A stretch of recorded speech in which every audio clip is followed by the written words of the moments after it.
O líder do PT na Câmara, deputado Lindbergh Farias, anunciou hoje que enviou um pedido à Procuradoria-Geral da República para uma investigação criminal dos parlamentares envolvidos na ocupação do plenário e na obstrução das atividades legislativas, se você lembra, na semana passada. E depois da análise da Corregedoria da Câmara, o grupo que impediu a realização de sessões pode ter os mandatos suspensos. Nosso repórter Pedro Moreira tem as informações ao vivo para a gente, direto de Brasília. Pedro, boa noite. Oi, Márcio. Boa noite para você, para todo mundo ligado no Prime. Márcio, essa representação feita pelo líder do PT na Câmara junto à Procuradoria-Geral da República é o mais recente desdobramento daquela ocupação promovida pelos deputados oposicionistas depois da decretação da prisão domiciliar do ex-presidente Jair Bolsonaro. Quando foi explicar aqui para os jornalistas essa iniciativa, o deputado federal Lindbergh Farias disse que enxergou naquela ocupação uma continuidade de tentativa de golpe. Ele chamou de 8 de janeiro dos engravatados. No documento, Márcio, ele fala em possível prática do crime de abolição violenta do Estado Democrático de Direito e menciona ali no documento os bloqueios que a oposição fez dos acessos à mesa, a corredores e escadas e também a transmissões ao vivo nas quais pediam apoio para aquela ocupação, instigando a ocupação a continuar. Sobre essa representação feita pelo líder do PT aqui na Câmara, o líder da oposição, deputado Zucco, do PL do Rio Grande do Sul, disse que Lindbergh Farias atua como verdadeiro agente da ditadura em curso no Brasil, um leve trás a serviço de um judiciário que persegue seletivamente a direita e silencia vozes críticas ao regime. Então, essa nova frente aí, né, se a Procuradoria-Geral da República concordar com esse pedido de Lindbergh Farias, pode pedir, então, uma abertura de uma investigação criminal. Aqui na casa, também, os deputados são alvo, né, de apuração interna, né? O presidente da Câmara, Hugo Mota, havia enviado ao corregedor da Casa uma lista de deputados para que ele apurasse a responsabilidade desses deputados e o corregedor, Diego Coronel, do PSD da Bahia, ele disse que recebeu hoje essa lista com esses nomes, com esses 14 deputados, e ele teria, pelo regimento, 48 horas para emitir um parecer que seria enviado para o Conselho de Ética da Casa, onde lá correria esse processo, né, com a pena máxima aí de suspensão do mandato por até 6 meses. O que a gente sabe é que desses 14 deputados, um é do PP, um é do Novo e os outros 12 são do PL, e essa lista pode aumentar também porque o presidente da Câmara, Hugo Mota, pediu que fossem apuradas responsabilidades, né, para se definir ali se alguém mais teve participação naquela ocupação. Sobre esse pedido de Hugo Mota feito à Corregedoria, Márcio, a gente teve também um posicionamento dos deputados que foram citados ali, né? Por exemplo,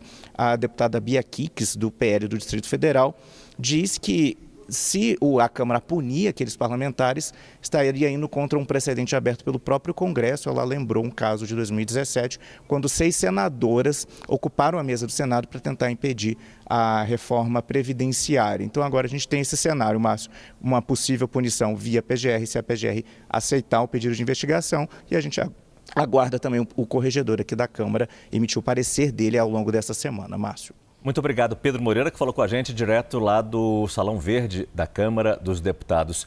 Eu converso mais uma vez com Caio Junqueira e também com Jussara Soares. Caio, que tipo de sanções, punições podem receber esses deputados que ocuparam ali a mesa diretora? Vamos lá, Márcio. A mais branda seria uma breve advertência e a mais pesada, uma suspensão do mandato por 6 meses. Mas hoje de manhã eu conversei com o Diego Coronel, que é o corregedor, ele é do PSD da Bahia, e ele me disse que o prazo para este caso especificamente deve ser diferente dessas 48 horas que o nosso repórter Pedro Moreira estava mencionando. Por quê? Primeiro que ele considera que as condutas devam ser individualizadas, ou seja, cada caso é um caso. Então não dá para comparar, por exemplo, o caso do Zé Trovão, que interrompeu a passagem do presidente da Câmara, Hugo Mota, com sua pena, com o caso de quem estava ali em cima do plenário fazendo uma obstrução que ele considera, em certo ponto, até democrática. Outro ponto que ele coloca é que ele pretende ouvir todos os parlamentares, principalmente nesses casos mais graves, ele pretende dar voz ali ao contraditório, já que a punição maior, que seriam os 6 meses de suspensão, é uma punição muito severa, você tira ali o parlamentar eleito de exercer a sua atividade de deputado. Então, por isso que ele considera que esse prazo deve ser estendido. Em suma, Márcio, não deve vir uma punição nessa semana, talvez nos casos mais brandos. Esse prazo de 48 horas, ele deve virar em um caso de 5 dias, de 2 semanas, talvez até de 20, 30 dias. E essas punições, se ocorrerem, devem entrar aí e ser ditas, né, de ser determinadas daqui para o final do ano, né? Havia uma expectativa que fosse essa semana, mas a avaliação é de que deve demorar mais, justamente por esses novos ritos ali que ele pretende impor, lembrando que depois a corregedoria vai para o Conselho de Ética e ali sim que seriam avaliadas outras punições. O tempo ajuda esses deputados investigados, né? A gente vai começar a ver a Câmara funcionando, votações acontecendo, véspera de eleição presidencial no ano que vem, eleições estaduais também. E aí o tempo ajuda essas pessoas. E a Jussara nos vem com a informação de que esses deputados, alvos da corregedoria, apostam no arquivamento do processo.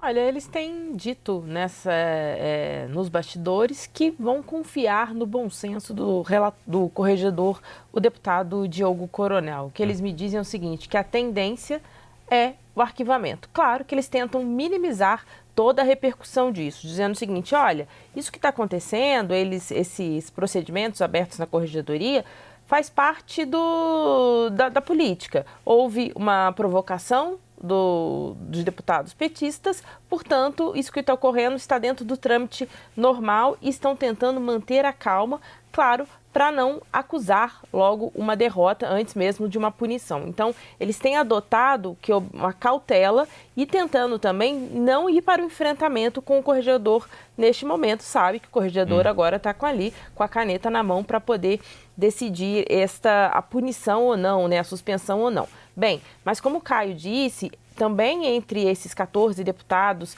que estão alvo da corregedoria, eles dizem que eles vão apostar nessa individualização das ações de cada um. O que eles dizem é que a confiar neste tempo que o corregedor possa dar para que cada deputado faça a sua defesa, apresente as suas alegações e, portanto, a partir daí, eles imaginam que o corregedor terá uma característica diferente, não de dar uma punição coletiva, mas aí de buscar a participação de cada um e alguns até ir diretamente para o arquivamento, segundo esses deputados bolsonaristas, né? Como bem citou aqui o Pedro Moreira, dos 14 deputados que são alvo desse procedimento na corregedoria, 12 são do PL, partido do ex-presidente Jair Bolsonaro, acusados de participar desse motim, né, dessa obstrução que paralisou o serviço, todos os trabalhos na Câmara de Deputados.